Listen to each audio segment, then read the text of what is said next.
le plus grand ennemi de l'homme, c'est pas le péché, c'est pas le diable, c'est l'ignorance. Et pour chasser l'ignorance, il faut que la lumière soit. Église évangélique Grâce Académie. Une église, une vision, un ministère évangélique. Une ambassade du royaume de Dieu, un peuple d'adorateurs, une église sans cloison, une voix prophétique, une vision pour sa génération. Nous prêchons et vivons l'évangile du royaume. Grâce Académie.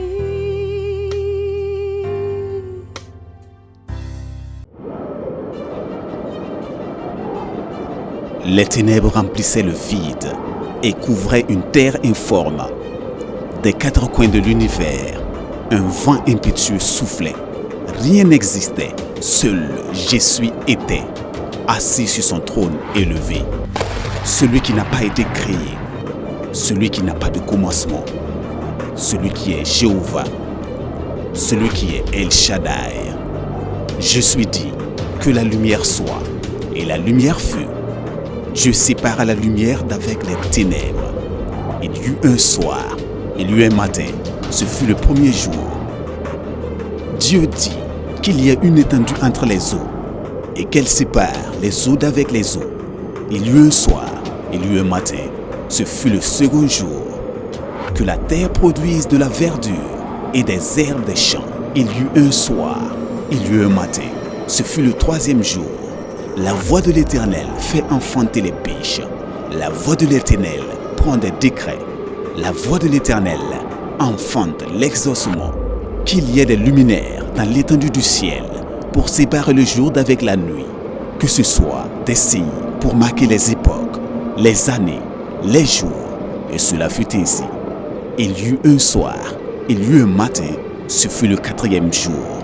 Dieu créa les grands poissons et tous les animaux vivants qui se meuvent. Il y eut un soir, il y eut un matin, ce fut le cinquième jour. Dieu dit que la terre produise des animaux vivants selon leur espèce, du bétail, des reptiles selon leur espèce.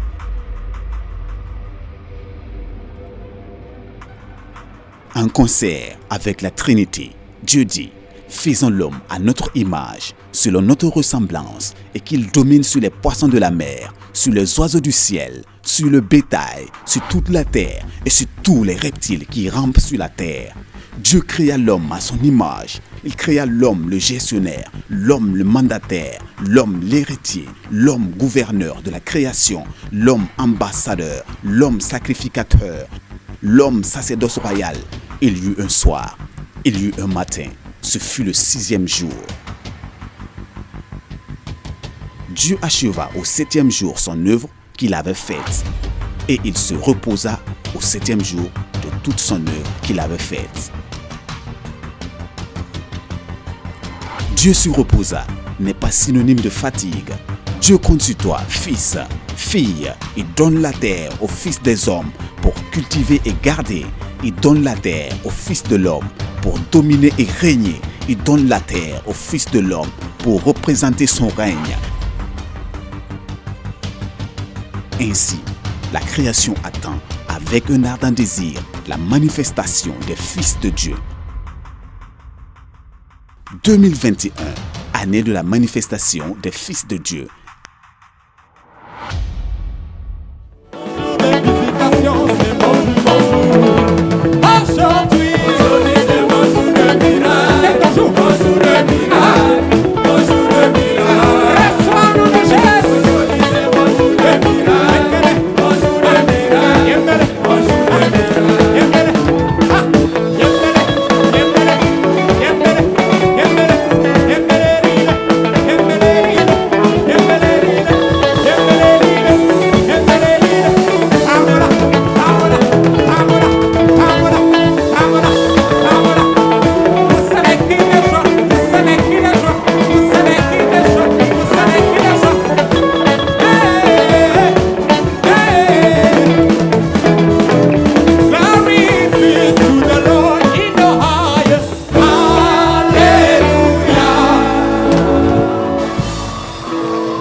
c'est biblique. C'est biblique parce que David a appris qu'il ne faut pas attendre que quelqu'un programme tes jours de miracle. Il s'est réveillé un matin ordinaire, et puis il dit, voici le jour que l'Éternel a fait et nous serons heureux en lui. Si tu as vécu un peu longtemps, tu sais que si tu attends que les gens soient contents avant que tu sois content, tu risques de ne jamais être content. Alléluia. Tu peux programmer par exemple ton mariage et puis la date de ton mariage coïncide avec le décès de quelqu'un. Tu annules.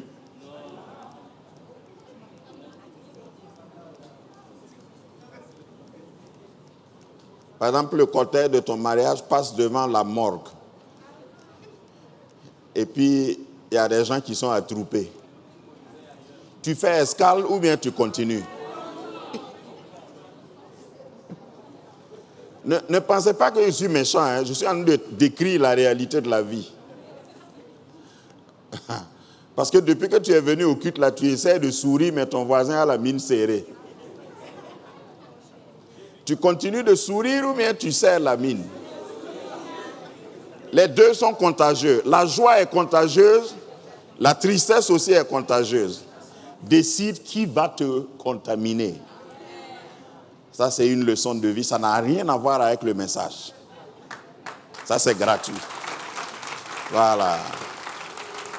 Parce que dans la vie, là, il y a des jours comme ça où tu sors, tu es content. Si tu t'arrêtes au feu tricolore, au stop, et puis tu vois que tout le monde a la mine serrée, fais vite. Tu peux même clignoter, change d'itinéraire. Si le feu tourne au vert et puis ils vont dans la même direction, il faut aller tourner ailleurs. La vie là, si tu n'es pas déterminé, quelqu'un va te contaminer. Amen.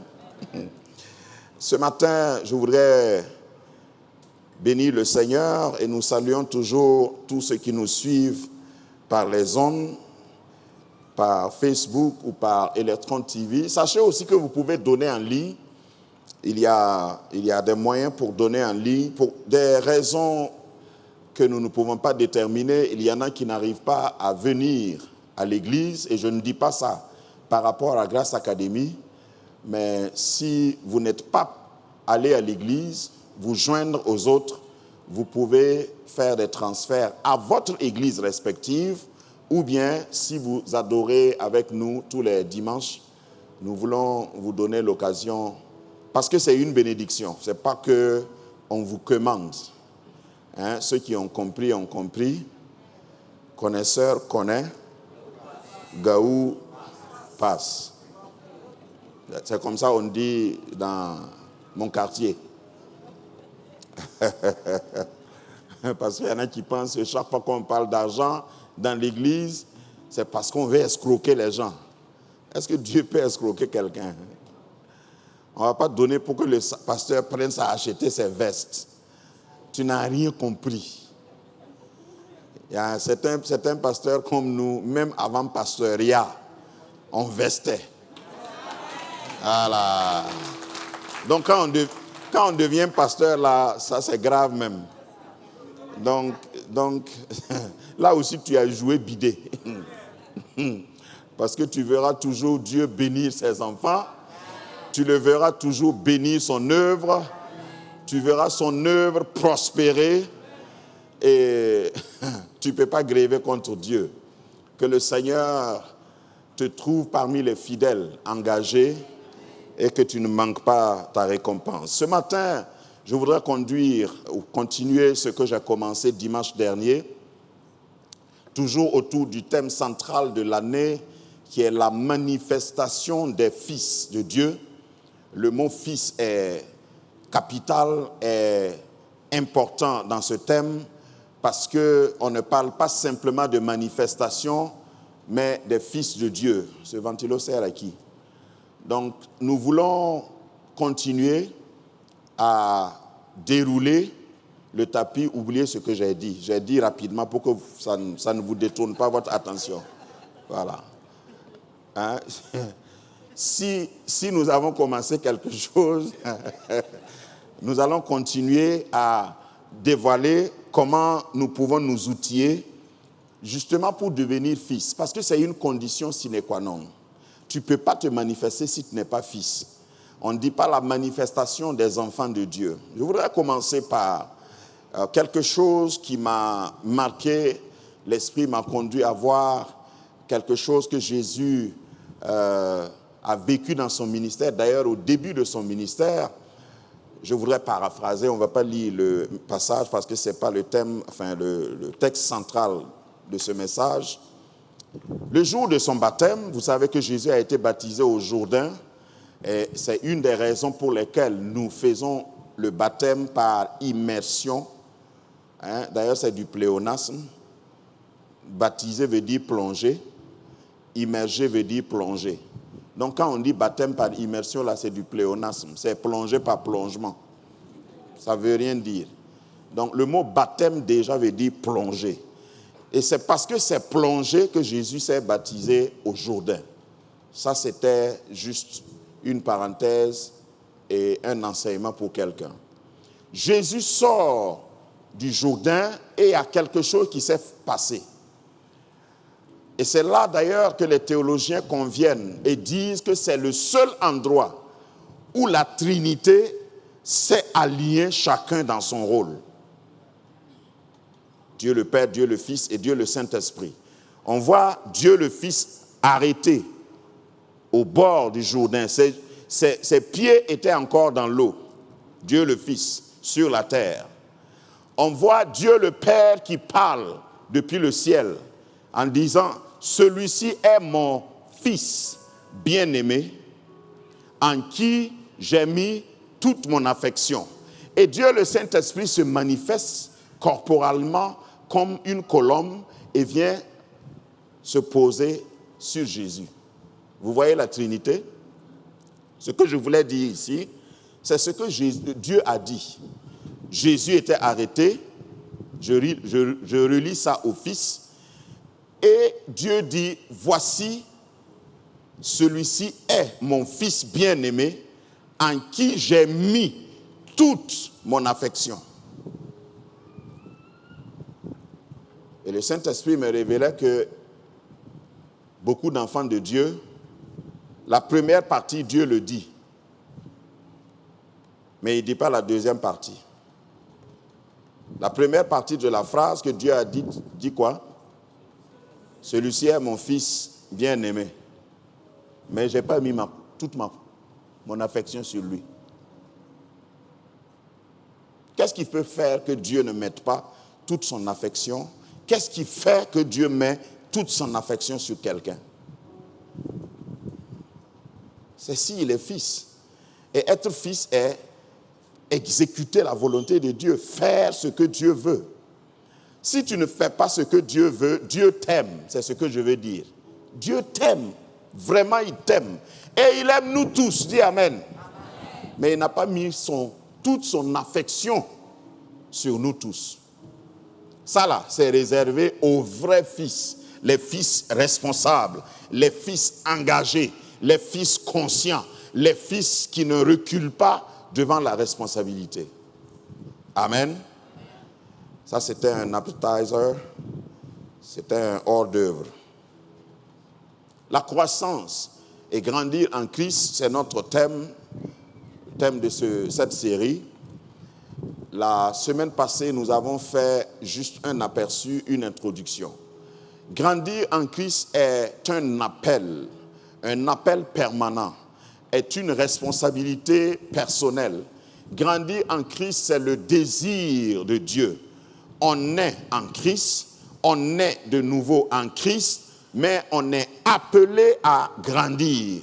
On est appelé à quitter l'étape de nourrisson, l'étape d'enfant, l'étape d'adolescent, de préadolescent si vous voulez, d'adolescent, d'atteindre l'âge adulte. Selon les scientifiques, on arrête de grandir à 21 ans physiquement. Mais on découvre qu'il y en a qui continuent de croître à 24 ans. C'est des exceptions. Donc il y a la croissance naturelle, il y a aussi la croissance spirituelle et mentale. Et ce que nous disons, grandir en Christ, concerne toutes les croissances, la croissance dans tous les domaines, multidimensionnels, multisectoriels si vous voulez.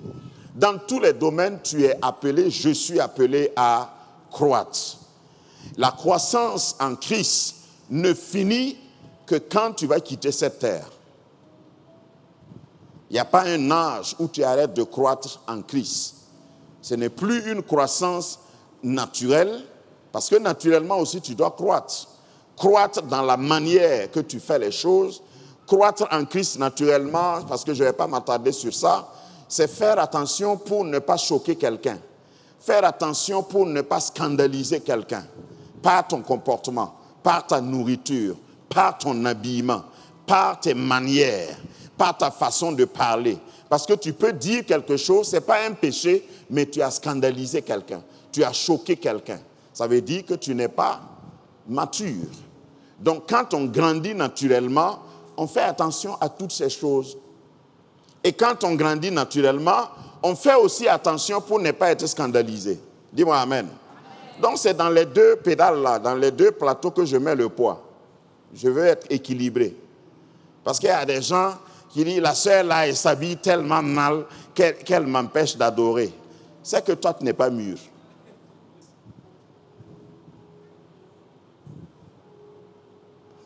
J'allais dire quelque chose. Quand vous voyez silence comme ça, là, je juge quoi. Est-ce qu'il faut dire, Sinon, ce que je voulais dire en fait, que même si tu viens nu, moi je vais adorer.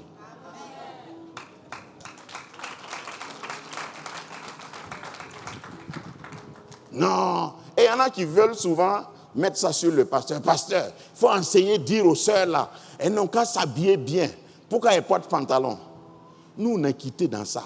On est très loin. On est très loin. Si tu veux prendre chaussettes là, même porter, venir. Il faut laisser collant là.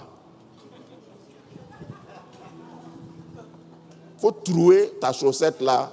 Fais 3 trous, sors ta tête, puis tu t'habilles avec ça. Quand tu es mûr, tu regardes quelqu'un comme ça, au lieu d'être scandalisé, tu regardes et puis tu dis, oh vraiment, lui, il n'est pas mûr. Comme il n'est pas mûr, moi, je vais continuer mon chemin.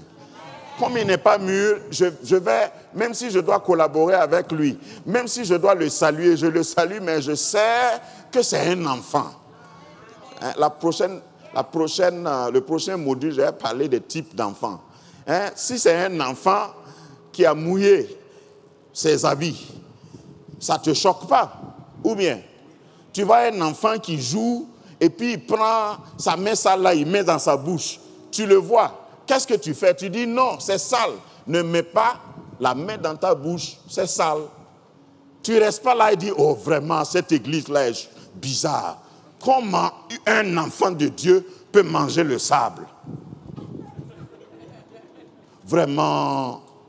Donc, moi, je suis décidé à ne pas être choqué par toi. Ça aussi, c'est un signe de maturité. L'autre signe de maturité, dans le même sens, sur l'autre plateau, c'est de ne pas être un choqueur des frères. Chaque fois, toi, tu viens à l'église avec des marteaux. Tu veux choquer les gens. Tu as besoin de délivrance. Ne sois pas choqué, ne sois pas choqueur. Dis-moi amen et puis je vais continuer. Parce que ça là, c'est juste une ligne que j'ai mis dans mes notes. Parce que tant que tu ne comprends pas ça de cette façon, tu vas te comporter en policier dans l'église, policier des mœurs spirituelles. Moi, j'ai eu une autre occupation plus que ça. Lorsque c'est enseigné, lorsque la voie est montrée, lorsque les principes sont montrés, et puis toi, tu décides de ne pas grandir, lorsque la nourriture est posée, parce qu'on va parler essentiellement des ingrédients, lorsque la nourriture est posée et toi tu décides de ne pas manger, I'm sorry. Moi je vais manger parce que je vais grandir. Et puis je vais continuer. Et je vais avoir d'autres responsabilités. Et Dieu va me graduer. Parce que grandir parle aussi de graduation. Dieu va te mettre la croissance en Christ. Christ lui-même a cru, il a grandi. Luc chapitre 2, verset 52, ce n'est pas notre passage de base, donc je cite ça parce que je l'ai cité dimanche dernier. Luc 2, 52 dit « Et Jésus croissait en sagesse, en stature et en grâce devant Dieu et devant les hommes. » On ne croit pas en secret. La croissance spirituelle ne veut pas dire, ne sous-entend pas que quand tu grandis en Christ, quelqu'un ne peut pas voir. Je dois pouvoir constater que tu grandis.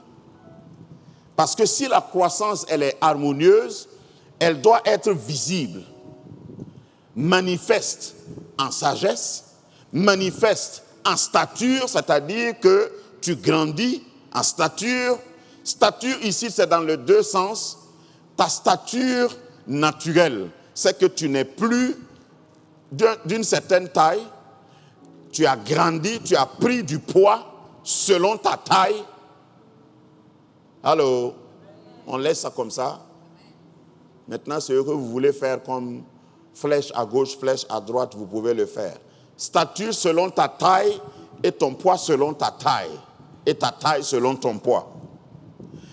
Ta stature en grâce et stature, croissance devant Dieu et devant les hommes. C'est-à-dire que quand tu grandis en stature sur le plan spirituel, ça correspond au fait que Dieu puisse te donner des responsabilités à un certain niveau. C'est ça la stature. Tu as quel statut spirituel? Est-ce que Dieu peut t'envoyer un démoniaque pour que tu le délivres? Ça correspond à une stature. Ou bien si ton voisin se réveille la nuit, tu lui donnes le numéro de ton pasteur. Voisin, j'ai fait un cauchemar. Et comme toi, tu vas à l'église là, je suis venu pour que tu pries pour moi. Et puis tu te contentes d'appeler le pasteur. Ça correspond à une stature. Quelle est ta stature? Quelque chose t'a fait mal. Comment tu gères ça? Ça correspond à une stature. Quelqu'un vient parce qu'il est blessé, il a eu mal, quelque chose lui a créé des peines. Il vient vers toi. Comment est-ce que tu peux aider le frère à grandir? Parce que le pasteur ne peut pas tout faire.